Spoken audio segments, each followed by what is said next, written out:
Cricket की दुनिया यानी गेम ऑफ क्रिकेट में आपका स्वागत है।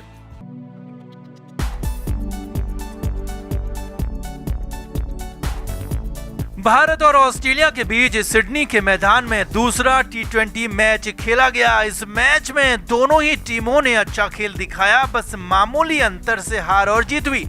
अब मैच का नतीजा जो भी रहा, लेकिन इस मैच में कंगारू पारी के दौरान 8वें ओवर में अनोखा और जबरदस्त तमाशा हो गया, जब कंगारू कप्तान मैथ्यू वेड विराट कोहली के कैच छोड़ने के बाद भी आउट हो गए। जी हां, यहीं पर खूब तमाशा हुआ, हंगामा हुआ और बड़ी बात यह रही कि इसी तमाशे ने मैच का रुख भी बदल दिया और मैच को पलट दिया। तो क्या हुआ सुंदर की बॉल पर 8वें ओवर में, कैसे हुआ तमाशा और कैसे पलटा मैच, आपको बताते हैं सब कुछ। आप इस बड़ी खबर पर कमेंट जरूर करें और वीडियो को अभी शेयर करें। तो दूसरे टी20 मैच में कंगारू कप्तान एरन फिंच नहीं खेल रहे थे। फिंच पूरी तरह से फिट नहीं थे, इसीलिए उप कप्तान मैथ्यू वेड को कप्तानी दी गई। अब टॉस तो भारत ने जीता, लेकिन ऑस्ट्रेलियाई कप्तान मैथ्यू वेड ने जबरदस्त बल्लेबाजी की। मैथ्यू वेड ने यह एहसास ही नहीं होने दिया कि वो टॉस हार कर बल्लेबाजी कर रहे हैं। पहले ही ओवर से ताबड़तोड़ बैटिंग की, पहले ही ओवर में 13 रन कूट दिए, तो बेहद किफायती माने जाने वाले सुंदर पर भी चौके छक्के लगा दिए।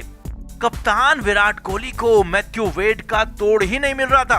अब फिर आया 8वां ओवर, जब कप्तान विराट कोहली ने एक बार फिर वॉशिंगटन सुंदर को ही बॉल थमा दी, लेकिन मैथ्यू वेड थमने का नाम नहीं ले रहे थे और धुआंधार अंदाज में रन बना रहे थे। अब इसी ओवर की आखिरी बॉल सुंदर ने अबूझ डाल दी। इस अबूझ बॉल पर मैथ्यू वेड समझ ही नहीं पाए कि करें क्या। वेड के बल्ले से लीडिंग एज लगा और बॉल कवर्स पर खड़े विराट कोहली के पास चली गई। अब देखिए यहाँ पर क्या तमाशा हुआ। कैच इतना आसान था कि भारतीय खिलाड़ी जश्न मनाने लगे, कमेंटेटर तक कहने लगे कि वेड आउट हो गए हैं और खुद बल्लेबाज और ऑस्ट्रेलियाई कप्तान मैथ्यू वेड वापस पवेलियन भी जाने लगे। लेकिन ठीक यहीं पर विराट कोहली ने कैच छोड़ दिया। जी हां, मैथ्यू वेड पवेलियन जाने लगे थे, लेकिन विराट ने कैच छोड़ दिया। अब यहां पर कैच छोड़ने के बाद भी वेड आउट हो गए, क्योंकि विराट ने तुरंत बॉल को पकड़ा और विकेट कीपर राहुल को थ्रो कर दिया और राहुल ने भी बॉल से विकेट्स गिराने में देर नहीं की और ये सब कुछ बेहद तेजी से हुआ। ऑस्ट्रेलियाई कप्तान मैथ्यू वेड, जो कि पवेलियन की ओर रास्ता भी निकल चुके थे, कुछ समझ ही नहीं पाए कि आखिर हुआ क्या। और जब तक वेड कुछ समझ पाते, तब तक विराट के कैच छोड़ने के बाद भी मैथ्यू वेड रन आउट हो गए और कंगारू टीम को बड़ा झटका लग गया। अब यही विकेट मैच का टर्निंग पॉइंट भी साबित हो गया। मैथ्यू वेड बेहतरीन खेल रहे थे। मैथ्यू वेड ने 8 ओवर में ऑस्ट्रेलिया का स्कोर 80 रन के पास पहुंचा दिया था और इसमें से 58 रन अकेले वेड ने ही बनाए थे। वेड ने सिर्फ 32 गेंदें खेली, 10 चौके और 1 छक्का लगाया और अगर यहाँ पर कंगारू कप्तान आउट नहीं होते तो ऑस्ट्रेलियाई टीम का स्कोर 250 के पार होता, 194 रन नहीं। यानी मैथ्यू वेड का आउट होना भारत के लिए बड़ी सफलता रहा और टीम इंडिया की गफलत में मैथ्यू वेड बिना आउट होकर चलते बने। अब इसके बाद बाकी बल्लेबाज उस अंदाज में रन नहीं बना पाए जिस अंदाज में मैथ्यू वेड खेल रहे थे और कुल मिलाकर वेड को बेचारा ही कहा जाएगा कि वो आसान सा कैच छूटने के बाद भी आउट हो गए। तो आपका इस बड़े विकेट पर क्या कहना है? मैथ्यू वेड ने क्रीज छोड़कर क्या गलती की थी और विराट के कैच छोड़ने पर आपका क्या कहना है? कमेंट करके जरूर बताएं और वीडियो को शेयर भी करें।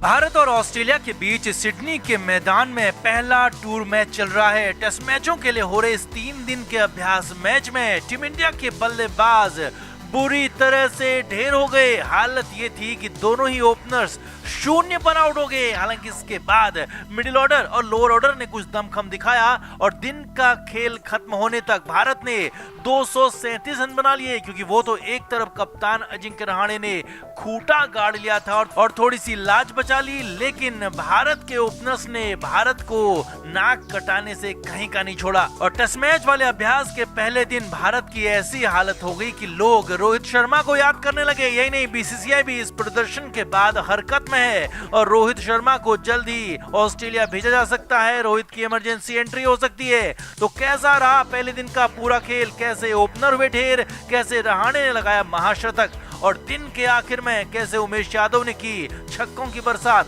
आपको बताते हैं, दिखाते हैं सब कुछ। साथ ही ये भी दिखाएंगे कि कैसे होगी रोहित की एंट्री। आप भी कमेंट बॉक्स में अपनी राय जरूर दें कि रोहित की ऑस्ट्रेलिया में एंट्री कितनी जरूरी है। तो सिडनी क्रिकेट ग्राउंड में T20 मैच है, तो वहीं सिडनी के ही एक अन्य मैदान में भारत और ऑस्ट्रेलिया ए के बीच अभ्यास मैच भी शुरू हो गया है। अभ्यास मैच का पहला दिन टीम इंडिया की पोल खोलने के लिए काफी था। हालांकि दिन के आखिर में कुछ ठीक ठाक बल्लेबाजी हुई और स्कोर 237 तक पहुंच गया, लेकिन शुरुआत बेहद खराब थी। टॉस जीतकर अजिंक्य रहाणे की टीम पहले बैटिंग करने उतरी। शुभमान गिल और पृथ्वी शॉ को ओपनिंग करने का मौका मिला। अब यहाँ पर पारी शुरू होते ही बल्लेबाजी ढेर हो गई। जी हाँ, मैच के दूसरे ही ओवर में शुभमान गिल आउट हो गए, वो भी अपनी पहले ही बॉल पर। यानी टीम इंडिया को पहला झटका दूसरे ही ओवर में लग गया। इसके बाद अगले ओवर यानी कि तीसरे ओवर में दूसरे ओपनर पृथ्वी शॉ भी ढेर हो गए। पृथ्वी शॉ भी अपना खाता नहीं खोल पाए। जी हाँ, दोनों ही ओपनर्स शून्य पर आउट होकर पवेलियन लौट चुके थे। यानी ओपनिंग पूरी तरह से ढेर हो गई और लोग रोहित शर्मा की वापसी की मांग करने लगे, क्योंकि रोहित होते तो टीम इंडिया की हालत यहाँ पर ऐसी नहीं होती। अब इसके बाद पुजारा और विहारी ने कुछ टिककर खेलने की कोशिश की और कुछ रन भी बनाए, लेकिन इसके बाद फिर हनुमा विहारी भी 40 के स्कोर पर पवेलियन लौट गए। विहारी ने सिर्फ 15 ही रन बनाए और इसके बाद मैदान में उतरे कप्तान अजिंक्य रहाणे और पुजारा ने जबरदस्त इंटेंट दिखाया, लेकिन यहाँ पर एक बार फिर पुजारा के रूप में झटका लग गया। पुजारा 54 रन की पारी खेलकर आउट हो गए। यानी टीम इंडिया को लगातार विकेट पर विकेट झटके लग रहे थे और भारतीय टीम यहाँ एक बार फिर मुश्किल में आ गई थी, क्योंकि 116 रन पर 4 विकेट आउट हो चुके थे, लेकिन अभी तो हालत और खराब होनी थी। इसके बाद खेलने आए विकेटकीपर रिद्धिमान साहा भी शून्य पर आउट हो गए और फिर आर अश्विन भी 5 रन बनाकर चलते बने। टीम इंडिया के 128 रन पर 6 विकेट गिर गए और ऐसा लग रहा था कि भारतीय टीम 150 रन से पहले ही ढेर हो जाएगी। मगर यहीं पर एक छोर से अजिंक्य रहाणे ने खूंटा गाड़ा हुआ था। रहाणे लगातार शॉट्स खेल रहे थे, चौके मार रहे थे, छक्के मार रहे थे और रन लगातार बना रहे थे। और इसी दौरान कुलदीप यादव ने रहाणे का अच्छा साथ दिया। कुलदीप ने हालांकि 15 ही रन बनाए, लेकिन इस दौरान 78 बॉल खेली और रहाणे के साथ मिलकर 69 रन की पार्टनरशिप की और टीम इंडिया को 200 के करीब पहुंचाया। इसके बाद कुलदीप के आउट होने पर उमेश यादव आए और उमेश ने अपने चिर परिचित अंदाज में ताबड़तोड़ चौके और छक्के लगाए। उमेश ने 24 रन की पारी खेली, जिसमें से 22 रन उन्होंने चौके छक्कों से बना दिए। 4 चौके और 1 छक्का जड़ दिया और रहाणे का अच्छा खासा साथ दिया।